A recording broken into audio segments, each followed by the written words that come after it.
নিজের বিশ্বাসের পরিবর্তন নিয়ে আসেন, নিজের চেহারায় পরিবর্তন নিয়ে আসেন, নিজের পোশাক আশাকে পরিবর্তন নিয়ে আসেন, নিজের কথাবার্তায় পরিবর্তন নিয়ে আসেন, নিজের ব্যক্তিত্বের পরিবর্তন নিয়ে আসেন।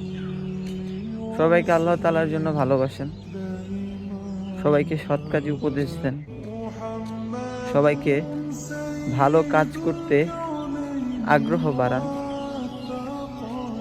দেখবেন আল্লাহ তাআলা আপনার মধ্যে শান্তি দান করবেন, দেখবেন আল্লাহ তাআলা আপনার মনের ভিতরে স্বস্তি দান করবেন, যেটা আপনি ফিল করতে পারবেন ইনশাআল্লাহ।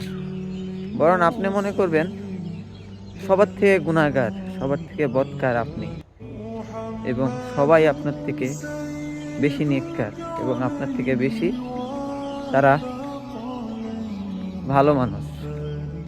তাহলে দেখবেন আপনার জন্য আল্লাহর কাছে ইস্তেগফার পড়া, আল্লাহর কাছে ক্ষমা চাওয়া এবং আল্লাহকে সবসময় স্মরণ করা সহজ হয়ে যাবে ইনশাআল্লাহ।